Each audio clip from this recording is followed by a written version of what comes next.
Rather, they prefer to stay in their current HDB due to the convenience of a mature estate, very nice neighbors, and easy to manage property space.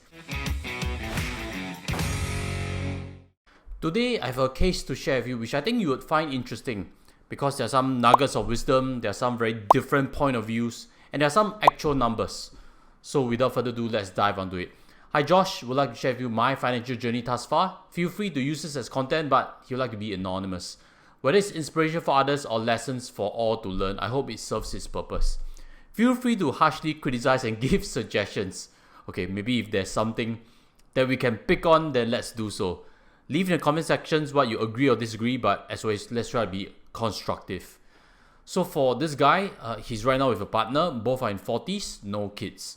A fully owned Japanese car, has been in sales force since graduation, quite financially independent since age of 40 in Singapore. So I think if you are looking for inspiration, then maybe this could be a case. But also no kids, the journey is a bit easier. I think we all agree that. So I do understand that for parents, we invest in children, we try to give our best to them. And actually there's a cost and there's a price to pay, what? But that's a different kind of a life and stuff. But so without kids, just dual income, then this could be a very interesting story. And let's hear on for more perspectives. He's currently doing sales very selectively depending on customer profile. So as we hear so far, been in one industry, so a bit similar to me. I start off my career in Great Eastern. I don't know if I mentioned many times on this channel, when I was in my uni days. So I was very grateful to my first mentor who showed me the ropes of life insurance industry. I've evolved my practice differently, but always where we start off, we be very grateful to things. So when I look at this, there are some things that come to my mind. I would like to guess also, what is the industry that he is in? So is it in self-employed in financial services like myself? Since there are many endowment plans, this is what I asked him because I've read through the entire case. Later you'll see some numbers. Or is he in real estate or in mortgage sales? So his answer was he's actually in real estate sales, and at least for the last 20 years. So let's read on further. What is his current financial status? His partner owns a HDB under her name, fully paid up, and they are currently residing inside. Okay, so that's home. So partner also owns a central one-bedroom condo that's rented out. Okay, so that's investment property. Brother owns a central one-bedroom condo also rented out. Whether it's the same unit or not, I don't know so. But he has a 50% stake in this. So to him, this could be cash flow, right? So currently he has no properties under his name, as he has sold away his own two-bedder central condo with tenancy with a profit in late 2022. Wow. So he's actually cashed out on his investment property also because he's staying in the HDB, correct, under the partner's name. So if he has sold out in late 2022, maybe there's some misgains because property cycle has continued to go up, correct? I sold out in 2023 early. So let's look at my own previous HDB flat. Wow, and it's at least for me, at least prices haven't skyrocketed much more. I sold at 437k. My particular unit, which is a corner one, has not been broken yet in terms of selling price. So my exit is still looking okay, even though it's 1.5 years, 1 year 9 months old already. As always, when we make a selling decision, sometimes there's regrets. But I guess he's selling out also because he thinks the cycle is high, correct? So maybe let's read on further to understand what is his perspective.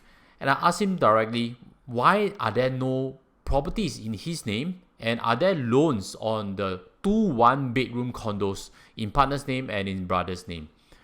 So he's mentioned we always try to take max loan, 80% back then. Nowadays it's 75% if you're buying a condo right now. And for all our investment properties, the rationale is very simple. Homestay is liability, should minimize all debt. For investment property, returns on capital of investment is key. Net of dividend yield and capital gains after sale. I think not dividend yield, rental yield. I think what's he meaning. So I guess I agree on this perspective. Homestay is liability. That's a common saying when we read Rich Dad Poor Dad, Robert Kiyosaki, correct? Because home, you don't milk cash flow from it. Right? You need to pay for aircon, you need to pay for maintenance. Home is home. So that one, try to remove away all debt. Investment property, yes.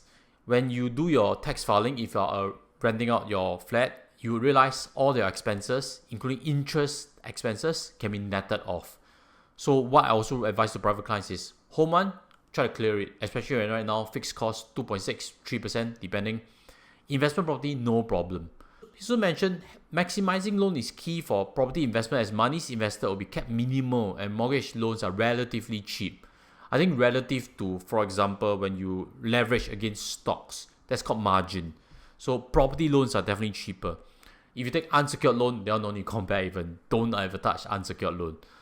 So if one is fully paid property, much better buy REITs in his opinion, as the return of capital will be meager unless one is buying for legacy reasons or capital preservation.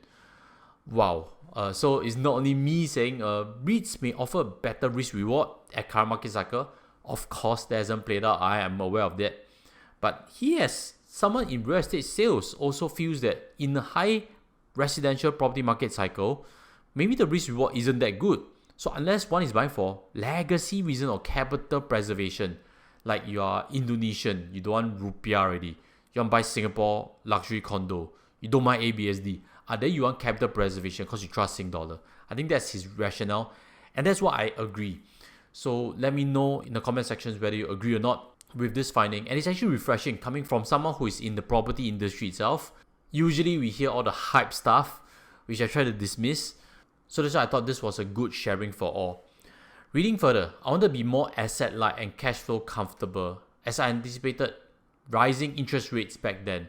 The rent collected monthly will incur more negative monthly cash flow as a result. Keeping the two condos are comfortable financially for me, as the rental yields are higher and the cash flows are very manageable. Generally for smaller condo units, rental yield will be higher. That is true. Later I'll show you some numbers. My very first investment property was a 4-bedroom condo, and we sold it at a very small gain to buy a central 2-bedroom condo back then, as we found a condo a compelling buy, undervalued. Maybe it hasn't turned out that well because, as we know, core central region condos haven't been appreciating. If his investment property, the 4-bedroom condo, is not in core central region, then maybe it appreciated more. But again, hindsight, nobody knows until you've walked the journey. So usually we are wiser looking back. But he's made this decision, and I'd like to highlight some things, which is over here. He wanted to be more asset-light and cash flow comfortable. We've seen articles before on families who are asset-rich, cash poor, especially those living in landed. The property is expensive, the maintenance to cut all the grass around is expensive. Without proper alternative sources of income, a retiree can feel the strain. Having a big house is no longer fun. He has made a decision that he wants cash. He don't want to have all the headache of managing a big house also. So that's what I infer. And I want to highlight some other parts which he mentioned about cash flows being negative. I've mentioned on this channel before, using a case study from Normanton Park. So again, pulling up latest figures, since I've touched on that topic before, currently 1-bedroom selling at Normanton Park is still around $1 million. Is it appreciated that much? So using this as an example, for someone buying this with a 75% loan, the monthly installment will be about $3,400. If you check the latest rental rates, $3,400 is about average there. And the problem is this, there's still conservancy charges, there's still some agent fees and stuff. So it's actually not cash flow positive, even for a 1-bedroom, buying at today's price. He has obviously bought his condos at a lower price, so he's probably cash flow positive. But as you can see, 1-bedroom, the cash flow is already slightly negative. What about 3-bedroom units, which is the hot stuff right now? Many cases I've seen is negative cash flow by a few $1,000s. You know, on this very channel, I've mentioned many times to warn against overpaying for record prices in new condo launches. And I wanted to quiz him a bit since he's in the real estate industry. What is his thoughts? Because even if you want to become asset light, the idea is you just buy a new launch, 3 years later, build out ready, SSD over, flip it and sell, correct? Many are already buying like that in the showroom. I'm not joking about it. So I wanted to ask him, would you be buying a new launch to flip in 3 years, which could be in line with your strategy, right? You're not going to hold it for rental. You just want to, 3 years later, build out ready, flip, make my few $100,000 that we hear too commonly nowadays without batting an eye. I gave my reasons. I share my concerns on new launch. with some episodes, I want to hear how you would rate it from an anonymous point of view. Very surprisingly, this is what he has to say. Many fall into the folly of certainty. Question is, where will property prices go from here over the next 3 to 5 years? And it has to go up meaningfully higher and allow me to gain an 8% compounded annual growth rate on my monies. He's justified with this formula for him to even consider buying a new launch. Wow. So that's refreshing, Maybe he's not selling in the condo showrooms, because if he has this perspective, the buyer can already feel that he's not too enthusiastic. But again, this coming from someone who is in the real estate, many fall into the folly of certainty. It is not a confirm that there's appreciation after 3 years. We don't know how. If there's a government cooling measure coming up next year, then too bad. It will stall already and you're going to pay interest costs and you're forfeited stamp duties and stuff. So it's not a certainty. Reading on further, he's mentioned years ago when rates are low, me buying resale property made sense. I can tell whether it's overvalued or undervalued by recent prices. Even if property prices remain flat, I will be able to break even January in 3 years due to rent collected. So back then, it's much easier to have clarity on property future returns. Investing in property has 2 engines of growth: rental yield and capital gain from price appreciation. With rates high, I'm in the camp that this decade will have more inflationary pressures than the last, and median interest rates moving higher should have an upward bias. Hence, rental yield will be low off a higher price base. I don't know if you understand this part. It just means that if interest rates are high, mortgage costs will be high. And right now, because prices are high, the rental yield is actually quite poor. From an investment point of view for cash flow, it doesn't really work.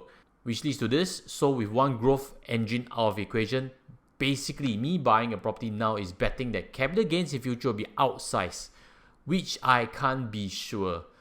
Wow, coming from someone in real estate. So if I were to buy a property now, I'll need to be very sure it's undervalued, and or a property in high demand, low supply sectors like landed, older freehold projects in District 9, 10, 11. Actually, that's core central region. Surprisingly has been quite flat in terms of price. So pardon me for a long answer, buying a new launch is generally out for me at this moment as risk reward is not attractive. And I'm purely speculating on the second growth engine solely, which is everybody's guess at this point. That is what I have shared in terms of my worry. I'm not saying price will definitely not appreciate. I don't know also, I'm guessing also. What I feel and what we've heard so far is that the risk reward is not too good. What if there's something that's unfavorable happening? Exiting in 3 years, there may not be a gain. There could be a loss also. So again, appreciation, we can't control. If there's a war, there's an energy crisis, and last but not least, if government comes out with cooling measure, we never know what will happen. So we can't really control the pace of appreciation. We just need to accept uncertainty and get paid with rental yield. If it appreciates fast, then that's a bonus. So that's a much safer way of investing. It gives you a lot of buying power. If you agree, smash the like button. And as always, since I'm filming this late at night, help me with that support. And as always, smash the subscribe also, especially like content like this that gives you more thinking points, especially on all angles of finance. Thank you very much, and let's move on further. He had been buying endowment plans from various insurance companies since he was 20 plus years old. Back then, endowment plans paid annual compound yields of around 4 to 5%. So starting from this year till age 60, I will have between 30 to 50,000 proceeds on average due to the maturity of different plans each year. Wow, that is like, if 1 year pays 30 to 50, that means he must be expecting 400,000 worth of total payouts. And how much he has to contribute to that must be at least 200,000 in his 20s, correct? So it must be he's a very diligent saver and just keep buying 20,000 plans, 20,000 plans each year, something like that, and therefore this amount will be starting to pay out. Let's read on further. When I was in my late 20s to 30s, where I was starting to earn decent income, I primarily focused on property investing as it's an area he's familiar with and rules were much more relaxed. I didn't dabble much in stocks as I didn't have much knowledge. Had a few punts occasionally though, and excess cash was plowed into safer vehicles like endowment plans, as under principal guarantees and a predictable annual income stream by building an endowment plan ladder till I was age 60. Maybe last time there was no Singapore savings bonds. Nowadays there are. So endowment plan ladder could have been a very nice idea. Nowadays, Singapore savings bonds, you can build in that ladder yourself and still maintain liquidity. Endowment plans, you cannot prematurely surrender.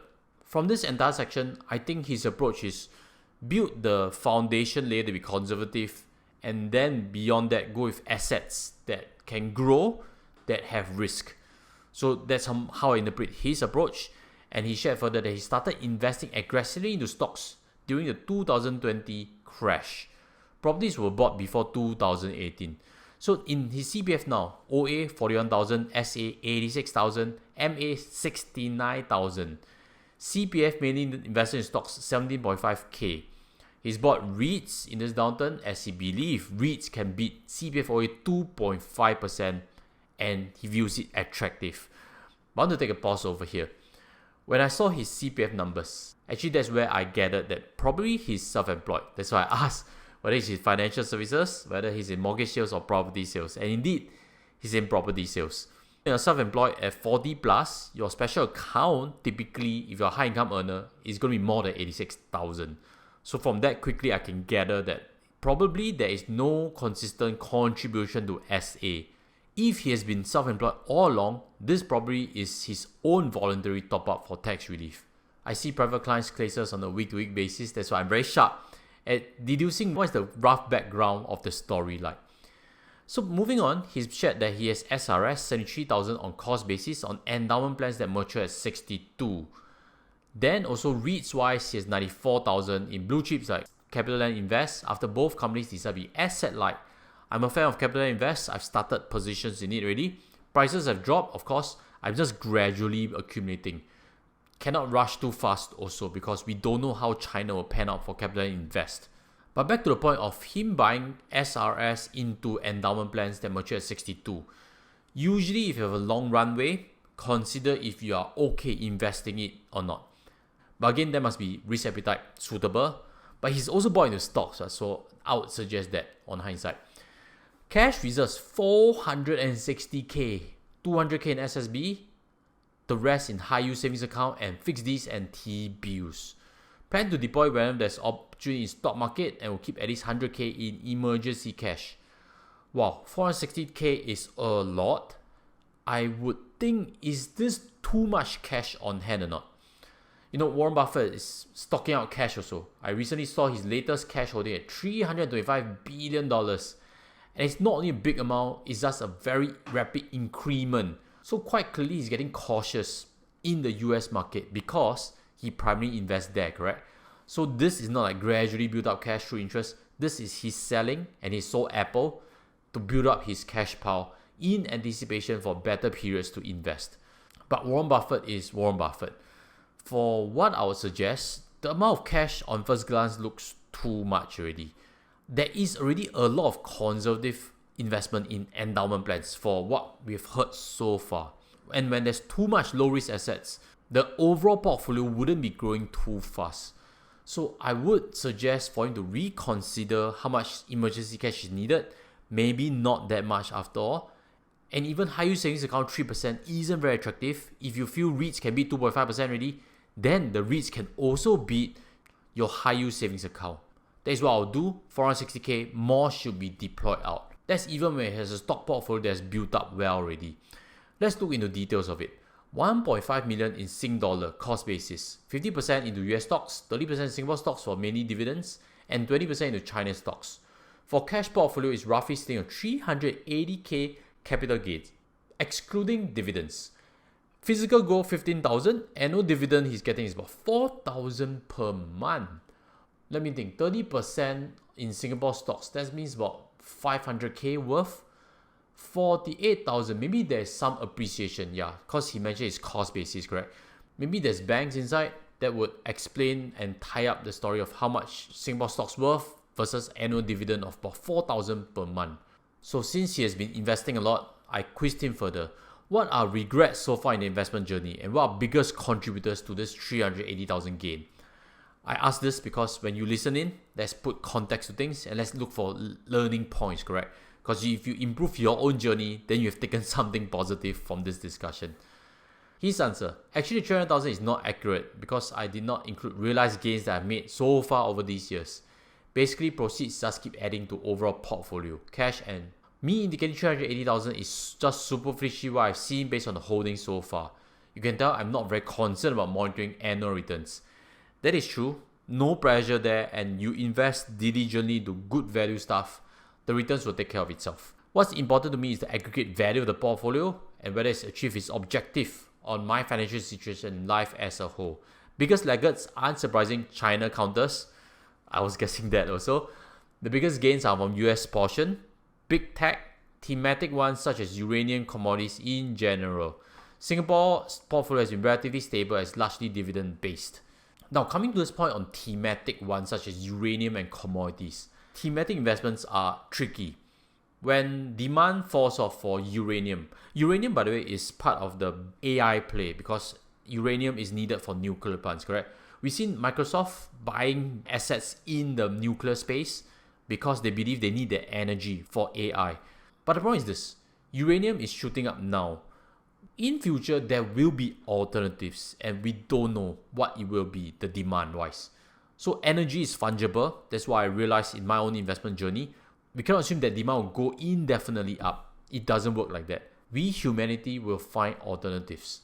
That is why also in my book, 28 Days to Financial Freedom, I've also shared, perhaps it's better to just be broad-based, don't need thematic investments, the exit part is hard, and growing your wealth doesn't require it. So if you're keen to read and learn more from my ebook, 28 Days to Financial Freedom, check the links below. Let's read on a bit further. Please note, the above is just my portion. For my partner, we always keep our finances separately. Call me a cynic or pessimist, but I think it actually protects the relationship. One less reason to quarrel. She's also in a way my reserve and being conservative in nature. I come from another school of thought, which is be transparent. I see benefits in that also because when me and my wife, we are transparent in finances, or rather she doesn't really interfere with me looking too deeply both sides. It prevents second guessing.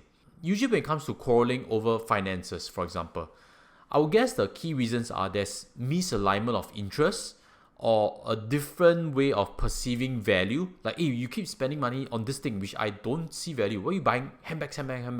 Or why are you buying toys? And then that causes that friction because there's a different perception in value. We have different upbringings. And when there's stress to, for example, budgets, then these things will get picked on for quarreling. So I do advocate open communication. I do advocate joint accounts. But never mind, let's read on further. She keeps her cash mostly in Singapore bonds and bank accounts. So there's enough 500k from her side in liquid assets. Wow, that has reinforced. As a couple, there is probably too much cash already. There's underinvestment. Too big a percentage of net worth will be eroded away by inflation. So again, I do suggest to deploy even more of his cash because there's just so much cash in total. She probably has 50,000 in SRS also stashed away in endowment plans, maturing at 62. Another 20k in SRS in REITs and blue chip companies. And similar to me, she has quite a handful of endowment plans maturing every alternate year starting next year onwards, averaging 30 to 50k till age 60. Wait a minute, is she in financial services as a self-employed also? I think the possibility or the story would make sense, but not too important, don't worry. Maybe I can highlight something where I see these CPF numbers also. MediSave account 45,000, maybe top up there. That's somewhere to reduce tax. That's somewhere also to stash away some money for future medical needs. Everybody will grow old, fall sick. So MediSave as a piggy bank, I believe in it wholeheartedly. Rather than keeping so much cash, pump some over there. At least he earns 4.14%. So that's one tip. Hopefully they can remember to do that top up. And let's move on further to realize a bit what they have in insurance. Term insurance for death, $1 million. TPD and dread disease, 300,000 each. Can't remember offhand. Hers similar to mine. They have both hospital insurance, no life insurance, and no investment linked plans. Okay, nothing much to add on this front. Probably due to the nature of my industry, his in real estate, they are not very inclined to staying in the private property as they've seen too many ad nauseum and don't derive joy from staying in one. Rather, they prefer to stay in their current HDB due to the convenience of a mature estate, very nice neighbors and easy to manage property space, and full government support for HDB dwellers. Wow, but actually when you have a private property in your name, a lot of the GST voucher that don't apply already. But still the point is that, for HDB flats, if the lift breaks down, just call town council. If you want to move furniture, I think up to 3 pieces, just call town council.